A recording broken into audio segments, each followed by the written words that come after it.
रामकृष्ण हरी मैत्रिणींनो, स्वागत आहे आपले सर्वांचे। तर आजच्या व्हिडिओत मी तुम्हाला दाखवणार आहे आरी वर्क ब्लाउज। माझ्याकडे एक ब्राइडलची ऑर्डर आली होती, तर त्यातून मी एक ब्लाउज आरी वर्क साठी देखील घेतलेला आहे आणि तेच एक ब्लाउज जे आहे ते मी तुम्हाला इथं आरी वर्क करून दाखवते।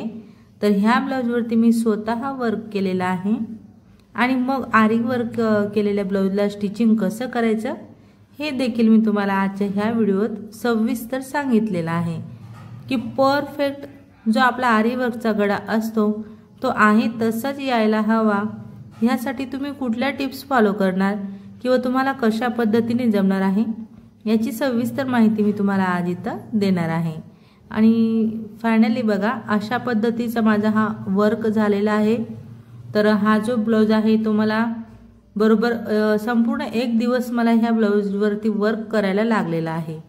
ठीक आहे, आरी वर्कचं काम खूप मेहनतीचं आहे आणि ह्या ब्लाउजचे चार्जेस मी किती घेतले हे मी तुम्हाला पुढे नक्कीच सांगणार आहे।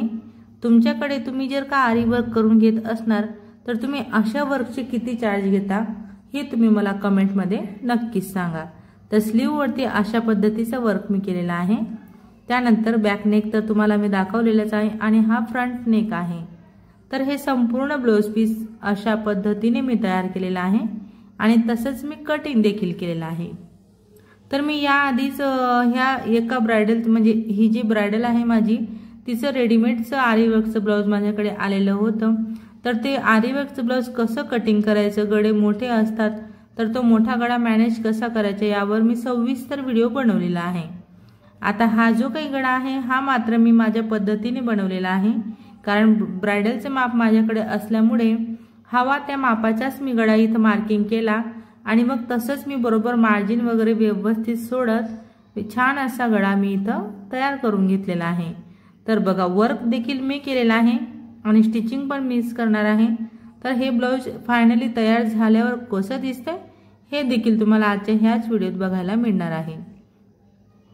तर खूप छान अशी माहिती मी तुम्हाला इथं देणार आहे। व्हिडिओला स्किप न करता पूर्ण बघा आणि आवडला व्हिडिओ थोडा जरी फायदेशीर वाटला तर व्हिडिओला मात्र नक्कीच लाईक करा, शेअर करा, कमेंट करा। चॅनलवर नवीन असणार, पहिल्यांदाच माझा व्हिडिओ बघत असणार तर चॅनलला सबस्क्राईब करा, सोबत बेल आयकॉन क्लिक करून ऑल वर सेट करा रोजचे असे छान छान व्हिडिओ पाहण्यासाठी। तर इथं बघा, सर्वप्रथम तुम्हाला माहिती अशी देते मी की आपण आरी वर्कचं ब्लाउज ज्यावेळेस बनवतो तेव्हा आपल्याला गळ्यावरती फिनिशिंग तसंच स्लीव वरती फिनिशिंग साठी सिंगल दाब लावून घ्यायचा आहे, जो की मी लावून घेतलेला आहे। सिंगल दाबच्या मदतीने आपल्याला अगदी गळ्याच्या काठाने टिप टाकता येते। आपला जो काही गळा आहे ना त्याचा अगदी एकदम जवळून आपल्याला टिप टाकता येत असते केव्हा जेव्हा आपण सिंगल दाब लावून घेत असतो। आता बघा, माझा गळा कटिंग झाला। मी इथं थोडीशी शिलाई काढलेली आहे, 2-3 टाके, आणि शोल्डर पासून आपण 2.5 इंच मोजत जी दोरी आहे ती अल्टरच्या फिनिशिंगने मी लावून घेते की जेणेकरून दोरी आपल्या कस्टमरला टुचणार देखील नाही पाठीवर आणि अशी अल्टरच्या फिनिशिंगने आपल्याला ही दोरी लावता येते। ज्या दोरीमध्ये ब्लाउजची जी दोरी असते ना लटकनची, ही जरीचा धागा असेल त्या दोऱ्या तुम्ही अशा पद्धतीने अल्टर लॉक करा की जेणेकरून एकदम छान अशी फिनिशिंग त्यांना मिळते। जी दोरी अशी मऊसूत असेल, स्मूथ असेल थोडी, त्यांना तुम्ही वरून लावलं तरी काही हरकत राहत नाही। पण ह्या दोऱ्यांचं कसं इचिंग होते मागे आणि मग कस्टमरला पण प्रॉब्लेम नको ह्यासाठी आपण अल्टरच्या फिनिशिंगने दोरी लावून घ्यायची। फायनली मी आता गळ्यावरती कट लावले आणि दापटीप माझी मी अस्तरवरती देऊन घेते। आरी वर्कचा ब्लाउज असल्यामुळे आपल्याला दापटीप अस्तरवर द्यायची आहे आणि त्यानंतर मात्र आपण गळ्यावरती कुठलीच टीप टाकून घेणार नाही। आता ही दापटीप टाकल्यामुळे काय होणार आहे, आपला गळा जो आहे तो प्रॉपर फिनिशिंग मध्ये असा तयार झालेला आहे। बघू शकता, जसा मी वर्क केला तसाच माझा इथं परफेक्ट मी गळा तयार केलेला आहे। एवढासा पण कापड माझा एक्स्ट्राचा बाहेर दिसत नाही, गळ्याचा बाहेर कुठलाही कापड माझा एक्स्ट्राचा दिसत नाहीये। एकदम छान अशा पद्धतीने मी त्याला शिवून घेतलेला आहे। आता हा जो काही काठ आहे तो आपल्याला असं व्यवस्थित म्हणजे संपूर्ण अस्तर आपण मेन कापडला अटॅच करून घेतो आणि एक्स्ट्राचा कापड आपण इथं कटिंग करणार आहे। तर कस्टमरच्या मापानुसार मी इथं ब्लाऊजची उंची घेतलेली होती आणि त्याच पद्धतीने मी गळ्याची मार्किंग केलेली आहे। काठ थोडा जास्तीचा ब्रॉड असल्यामुळे आणि गळ्याचा जो काही वर्क आहे तो प्लेन कापडवर यायला हवा, या सर्व गोष्टींची काळजी घेत मी अशा पद्धतीने यावरती वर्क केलेला आहे। तर तुम्ही जर का आरी वर्क शिकत असणार किंवा करत असणार तर तुम्ही पण या सर्व गोष्टींची काळजी घ्या आणि मापानुसार व्यवस्थित मार्किंग करत आपल्याला तिथं छान असा वर्क करायचा असतो। बघा आता आपला फ्रंट बॅक पार्ट तयार झालेला आहे। आता मी सिंगल दाब लावलेला आहे, तोपर्यंतच मी इथं स्लीव तयार करून घेणार आहे।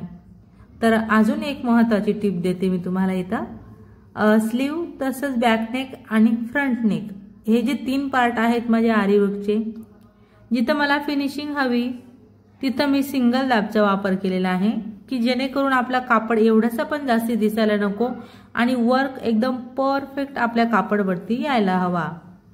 तर ह्यासाठी मी सिंगल दाबचा वापर केलेला आहे, बघू शकता। आणि त्यानंतर मात्र मग मी दाब चेंज करत संपूर्ण ब्लाऊजची फिटिंग केलेली आहे। सिंगल दाब आपल्याला फक्त आणि फक्त डिझाईन ज्यावेळेस करतो आपण, डिझाईन म्हणजेच आरी वर्कचे ब्लाऊज किंवा स्टोनवाले ब्लाऊज असतात ज्यांना आपल्याला आपला डबल दाब जो असतो तो चालत नाही, त्याच्याने मणी फुटतात, मणी तुटून जातात, तेव्हा मात्र आपल्याला सिंगल दाब खूप उपयोगी असतो। आणि संपूर्ण ब्लाऊज शिवण्यासाठी मात्र आपल्याला आपला जो डबल दाब असतो ना रेग्युलरवाला तोच लावायचा असतो, त्याच्याने फिनिशिंग येते। सिंगल दाबने आपल्या कपड्याला फिनिशिंग येत नाही। ठीक आहे, सिंगल दाब आपला फक्त ह्या कामांसाठी आहे। मोत्यांची लेस असेल तुमच्याकडे, तुम्ही लावून घेत असणार मोती लेस ब्लाऊजसाठी, तर तुम्ही त्या गोष्टींसाठी वापर करू शकता सिंगल दाबचा। मात्र पूर्ण ब्लाऊज शिवण्यासाठी आपल्याला डबल दाबची गरज असते। तर फायनली बघू शकता तुम्ही किती सुंदर असं ब्लाऊज आपला तयार झालेला आहे। एकदम छान फिनिशिंग मध्ये मी हे ब्लाऊज शिवून घेतलं विथ पॅडेड ब्लाऊज।